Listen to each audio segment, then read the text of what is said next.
taka te pōi, te takatū mai ka tahaho mai, te whai mō ki ko tahi tō aroha, na tāwha ki ka tina ia te angi.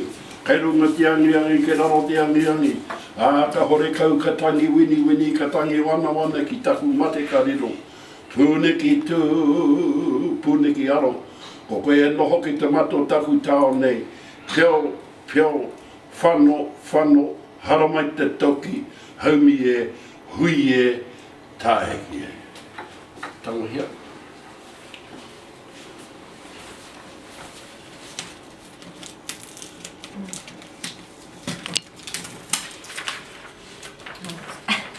Actually got tissue paper as well.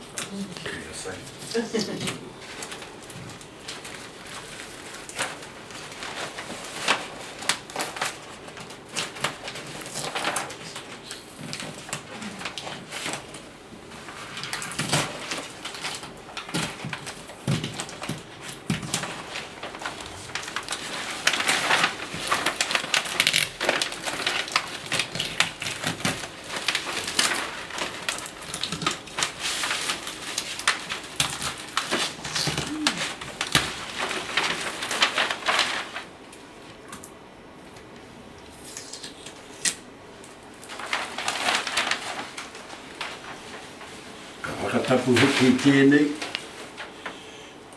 ke nei hoki ngā kōrero mō tēnei tō tātou taonga nei, reira ka mihi atu ki te rangatira, te kai whakaaero, a Poutama Hetaraka, nāna i hanga tēnei taonga nei, ingo te matua, te tama, me te wairua tapu, āmen. Ko ngā kōrero ki roto hoki tēnei, ke whakamārama hoki, tēnei tō tātou whananga, tāna mai nei.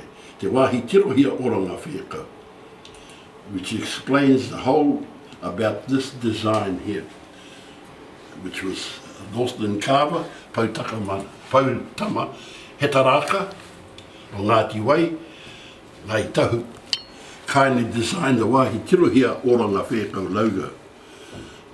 Translated, the Wāhi Tirohia Oranga Whēkau means looking inside for the well-being of your health. The shape of the logo and the circle with the lens glaze symbolise the scope which is used in the service of endoscopy. The koru is a spiral shape symbolising new life, growth and strength. The inner circle features the District Health Board's decorative motif and provides a link to our organisational values, which are at the centre of everything that we do. Te Wāhi Tirohia Oranga Whēkau, the endoscopy suite. It's a beautiful, beautiful logo.